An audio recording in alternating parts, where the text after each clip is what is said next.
Do you think the way somebody looks matters more than who that person is? I was fooled by this misconception for a while. So I've been somebody that's always put quite a lot of effort in the way I look, be it me like with my skincare, or be it the way I dress, or my hair, or the clothes I wear, the style that I do, my shoes, all of these things. What I realized recently is, in my own way, I've fallen into the trap of believing that the perception of how I look matters more than the person that I am. This comes up in all different areas of my life. Of late, especially, I've noticed it and I'm trying to correct it. Even so, I'll give you a simple example. With my YouTube videos, if you scroll back and see some of my videos, you might notice like some super cool thumbnails with all sorts of editing on it and all of that. But then when you go into the videos, some of them might have quality, some of them maybe not as much. I realized this whole idea of aesthetics versus genuine quality through my videos, through the design that I create. So of late, we've been working on LinkedIn posts. Now, on LinkedIn, it's all about quality, right? You can design the best thing. People want raw, authentic, real. A lot of social media platforms at this point want raw, authentic, real.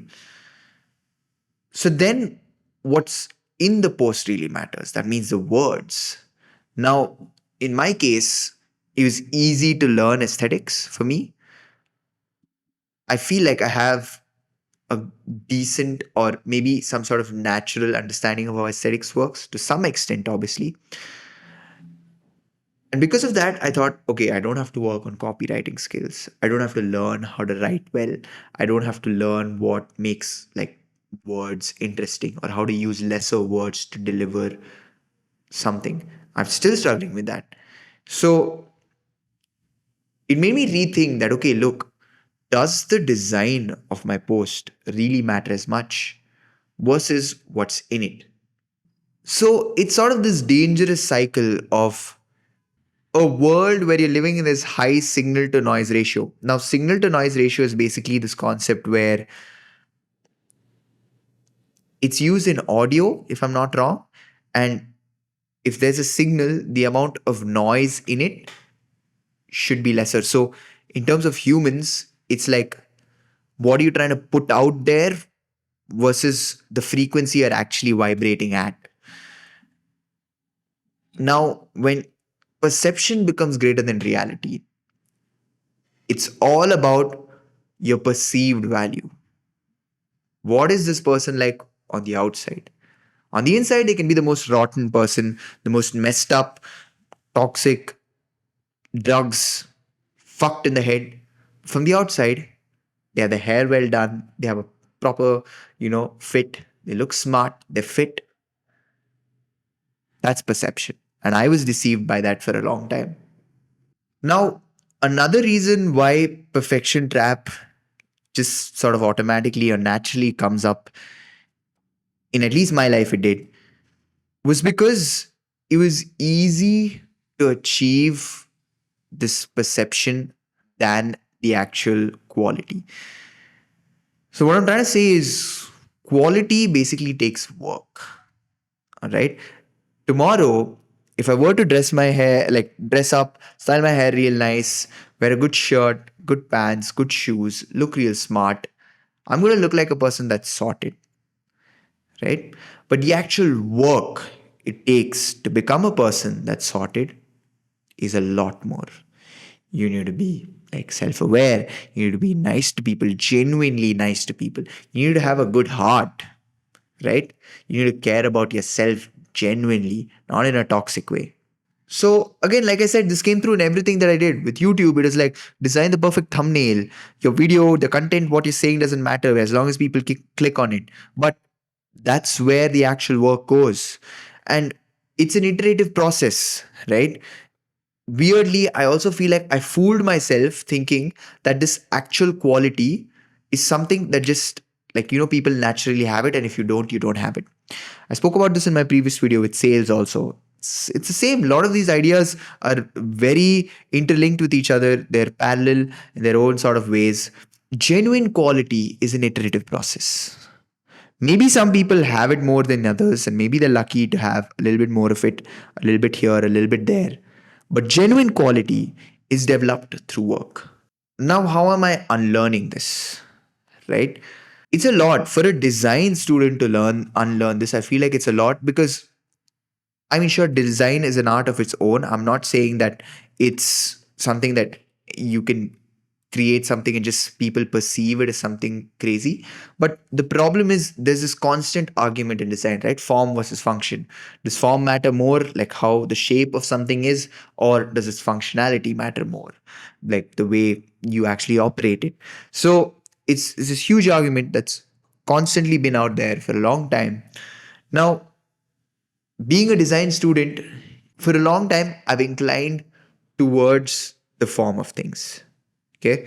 And especially, I feel like as an amateur designer, we do that a lot. Like designers, we do that a lot. If you look at really professional designers, the designs are very simple.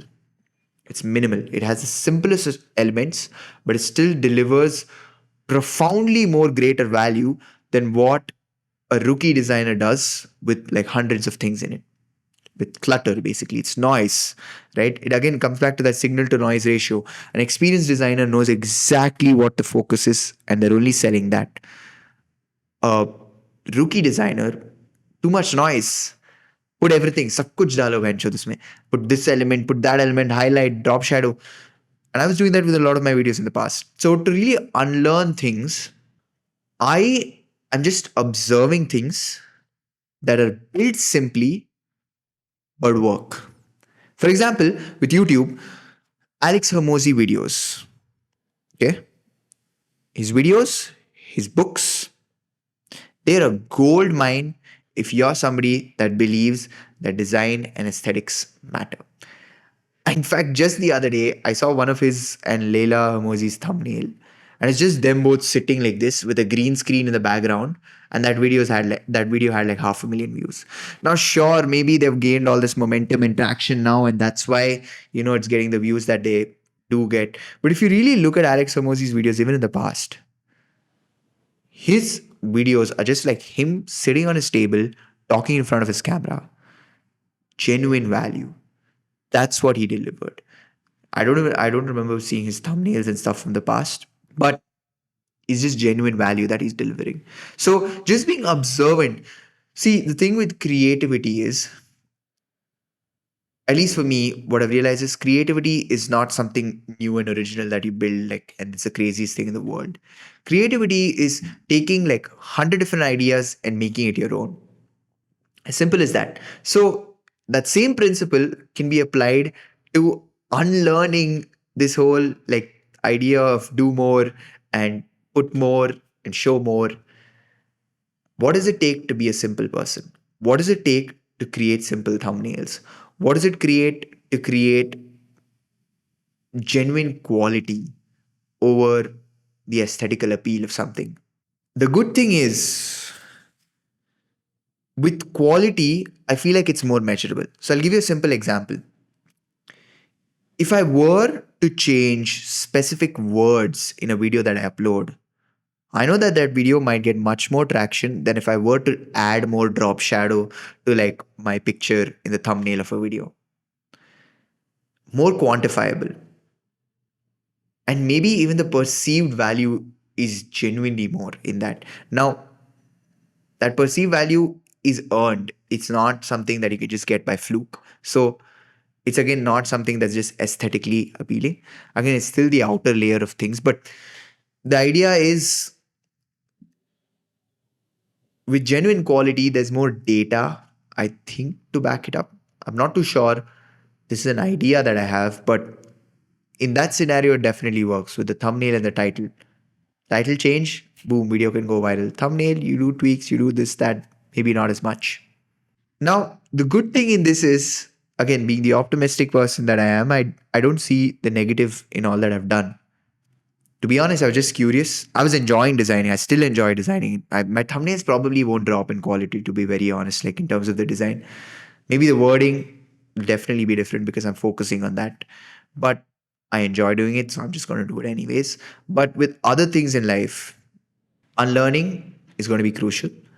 The reason why design, again, I'm happy that I went down this whole journey of, over designing things or over appealing is because maybe I'm just telling myself this narrative. Maybe it's not true. Maybe it is possible to go from this side to that side. What I mean is, can a writer become a good designer as much as a designer can become a good writer? I don't know. I am going to try to prove that a designer can become a decent quality writer or a good quality writer. I don't know about the other way around. If you're a writer, then comment down below and join me on this journey and let's see if you can actually design something. Yeah, that could be interesting. I think one person that I really look up to who probably had to go through the same argument in his head was James Dyson. Now, if you don't know who James Dyson is, he's basically this guy who invented the Dyson vacuum cleaner, which is one of the most beautifully designed industrial design products of our generation. Now, James Dyson also got an art degree, and his was even more extreme. Mine is at least design, his was painting. So, fully into like the fine arts side of thing. But somewhere along his journey, he realized that fine art doesn't really serve a purpose. Art is just appealing to the eye. Maybe you can get all intellectual and say that art satisfies the soul, blah, blah, blah, and all that fart.